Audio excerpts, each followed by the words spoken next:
آج آپ کی اس مسجد غفورن میں ختم کلام پاک کی محفل ہے۔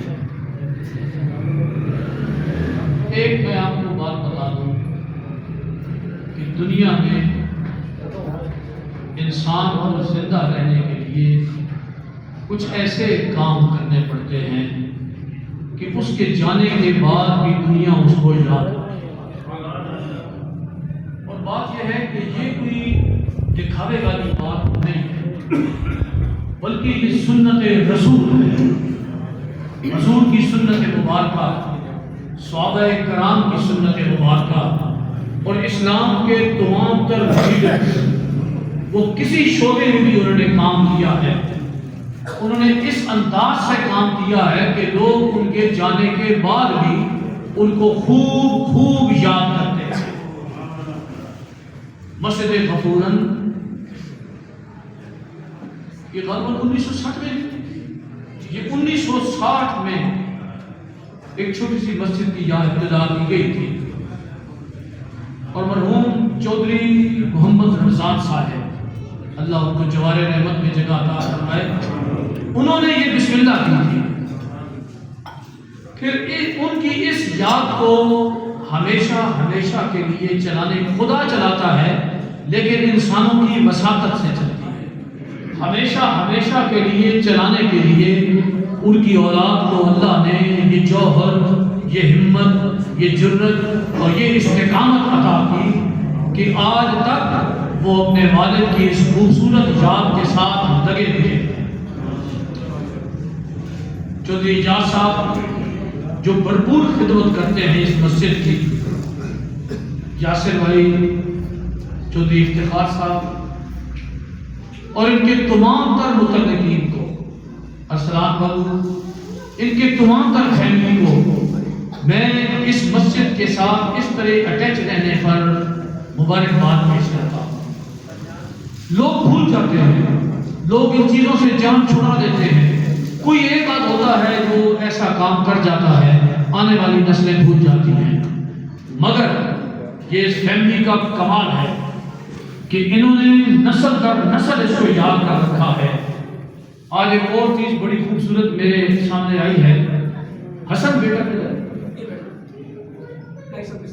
اچھا، اس نے حسن بیٹے نے قرآن مجید حفظ کیا ہے، اور اپنے دادا جی کی وہ جو یاد ہے، جس مقصد کے لیے انہوں نے اس بلڈنگ کو بنایا تھا، اس مسجد کو بنایا تھا، اس کو خوب انداز سے زندہ کر دیا ہے۔ اب یہ ایسا چراغ جلا ہے کہ اس ایک چراغ کے ساتھ آپ دیکھیں گے کہ مزید چراغ جلتے چلے جائیں گے۔ اچھا، ایک میں بات آپ کو بتا دوں، دنیا میں جو لیڈرز ہیں یا جو ادیان ہیں، جو مذاہب ہیں، وہ اپنے مذہب اور اپنے دین کے حوالے سے بعض چیزیں بطور چیلنج پیش کرتے ہیں۔ عیسائی ہیں، ہندو ہیں، یہودی ہیں، سکھ ہیں، باقی دیگر مذاہب ہیں، بدھ مت ہیں، وہ اپنے دین کو سچا اور کھرا ثابت کرنے کے لیے بعض چیزیں بطور چیلنج پیش کرتے ہیں۔ اور آپ یقین کریں، پوری دنیا میں ادیان کا مطالعہ کریں تو سارے کے سارے چیلنج لوگوں ادیان کے فیل ہوتے چلے گئے، مگر آپ کا دین، ہمارا دین، دین اسلام، اس نے دو ایسے چیلنج کیے ہیں۔ بہت سارے چیلنج ہیں جو کامیاب ہیں، مگر میں دو چیلنج سے بہت متاثر ہوں۔ دو ایسے چیلنج کیے ہیں جن دونوں پر اثرات پیدا کرنے کے لیے دنیا میں پاور موجود ہے، اور مزید وہ پاور مضبوط ہوتی چلی جا رہی ہے۔ دین اسلام کہتا ہے کل نفس ذائقۃ الموت، تیرے پاس اگر جان ہے تو تو نے موت کا پیالہ چکھنا ہے۔ اب یہ دین اسلام کا چیلنج ہے حضور جب یہ اعلان فرما رہے تھے تو کیا حضور سمندروں میں تھے؟ کیا حضور آسمان کی بلندیوں پر تھے؟ کیا حضور جراثیم کو اور ان کی جو خلیے پھر رہے ہیں ان کو دیکھ رہے تھے؟ حضور کے علم میں ہر بات تھی. سو اسی چیلنج کو فرمایا کل نفس ذائقۃ الموت، ہر روح نے موت کا پیالہ چکھنا ہے. وہ سمندر کی تہ میں جان ہے یا آسمان کی بلندیوں میں جان ہے یا ہمارے جسم کے اندر جراثیم ہے یا ہماری اس فضا میں پھیلے ہوئے جراثیم اور مختلف روحیں ہیں، ہر روح نے موت کا پیالہ چکھنا ہے. اور آج تک سائنس کمال تک پہنچ چکی، انسانی علم کمال تک پہنچ چکا، مگر اس چیلنج کو کوئی ناکام نہ کر سکا. دوسرا چیلنج قرآن مجید نے کیا اور حضور نے اس کا اعلان فرمایا. خدا کی ہر بات نبی مصطفیٰ صلی اللہ تعالی علیہ وسلم کے لبوں سے نکلتی ہے. حضور جو کہتے ہیں وہ خدا کی بات ہے، خدا کی جو بات ہے وہ حضور کی زبان سے پتہ چلتی ہے.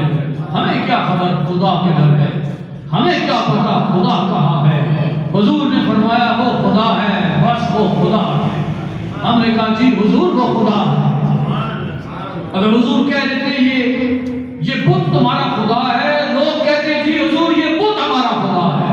سرکار نے فرما دیا نہیں وہ خدا ہے. ہم نے کہا جی وہ خدا ہے، نہ دیکھا نہ سنا نہ بات ہوئی نہ کہیں سے کوئی معلومات ہوئی، بس سرکار نے فرما دیا ہم نے مان لیا. اب دوسرا چیلنج جو حضور نے فرمایا وہ فرمایا کہ قرآن مجید اس کے ایک لفظ میں بھی کوئی کمی بیشی نہ کر سکے گا. جدید دور میں کمپیوٹر آپ جانتے ہیں، آپ پورا قرآن لکھیں ایک کمپیوٹر پر، اس کو پی ڈی ایف کہتے ہیں جی، اس کے ذریعے آپ لکھیں پورا قرآن. اس کے اندر لکھنے کے بعد آپ اس کو پیسٹ کر دیں کمپیوٹر کی کسی سکرین پر، کسی جگہ پر، کسی سافٹ ویئر کے ذریعے پیسٹ کرنے کے بعد اور وہ 2 لاکھ 10 لاکھ 20 لاکھ اس میں نسخے آپ نکال سکتے ہو اور فقط ایک کلک کریں اس میں سے ایک کیا ہٹانے کی، الف ہٹانے کی، تو وہ ہٹ جائے اور وہ پورا قرآن اسی طرح الف ہٹ کے باہر آ جائے گا، یعنی ترمیم ہو جائے گی. لیکن یہ چیلنج حضور کا تھا. اتنی سائنس کی جدید ترقی میں، اتنی قلم کی ترقی میں، اتنی جدید میڈیا اور پرنٹنگ کی ترقی کے باوجود قرآن مجید کو آج تک کوئی چینج نہ کر سکا. اور ویسے اگر ذرا سے بھی کوئی مسٹیک ہو تو اللہ آباد رکھے آپ کے ان حافظوں کو، اللہ شاد رکھے ان حافظوں کو جو خوش ٹکڑوں پر پل کر قرآن مجید کی حفاظت کا ذمہ اللہ نے ان کے ذمہ لگایا ہے. اس مسجد میں ختم کلام پاک کی محفل آپ سب کو مبارک ہو. اور میں اسپیشل مبارکباد دینا چاہتا ہوں ذریعہ حافظ ذریعہ صاحب کو، نیاز صاحب کو اور حسن بابو کو. اللہ آپ کو شاد رکھے. آپ نے اپنا فرض ادا کیا ہے اور اپنے نبی محترم کی زبان مبارک سے نکلا ہوا چیلنج آپ نے قبول کرایا ہے. باقاعدہ تقریب کا آغاز کرتے ہیں. تلاوت کلام پاک کے لیے محمد صاحب تلاوت کلام پاک کے لیے محمد نیاز کو میں دعوت